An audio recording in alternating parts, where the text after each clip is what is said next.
বৃহস্পতিবার রাতে ইয়েমেনের রাস ইসা তেল বন্দরে ভয়াবহ হামলা চালায় মার্কিন যুক্তরাষ্ট্র। যুক্তরাষ্ট্রের এ বিমান হামলায় নিহতের সংখ্যা বেড়ে ৮০ জনে দাঁড়িয়েছে।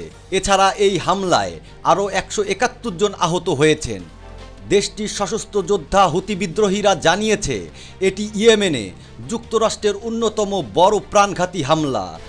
যুক্তরাষ্ট্রের সেন্ট্রাল কমান্ড জানিয়েছে হুতিরা যেন জ্বালানি না পায় এবং তেল বিক্রি করে কোনো অর্থ আয় করতে না পারে সেটি নিশ্চিত করতে এ হামলা চালানো হয়েছে। যুক্তরাষ্ট্র তেল বন্দরটি ছাড়াও আরও কয়েকটি জায়গায় হামলা চালিয়েছে, তবে সবচেয়ে বড় হামলাটি চালানো হয়েছে রাস ইসা তেল বন্দরে।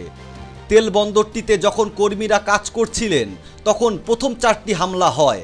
বৃহস্পতিবার রাতের হামলায় যারা নিহত হয়েছেন তাদের বেশিরভাগই সাধারণ বেসামরিক মানুষ।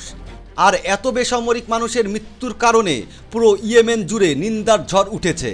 ইয়েমেনের রপ্তানিকৃত পণ্যের 70% থেকে 80% সহায়তা রাস ইসা, হুদাইদা এবং আস-সালিফ বন্দর দিয়ে আসে।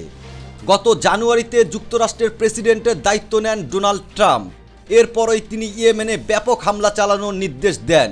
মার্চের শুরুতে মাত্র দুদিনের হামলায় দেশটিতে 50 জনেরও বেশি মানুষ নিহত হন, আর বৃহস্পতিবারের হামলায় প্রাণ হারালেন 80 জনেরও বেশি মানুষ।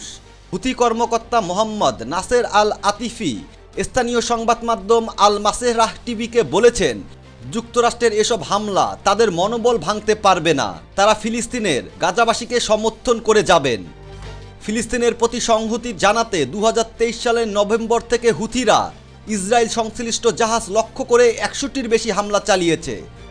যুক্তরাষ্ট্র হুমকি দিয়েছে যতক্ষণ জাহাজ লক্ষ্য করে তারা হামলা চালানো বন্ধ না করবে ততদিন তাদের উপর হামলা অব্যাহত থাকবে।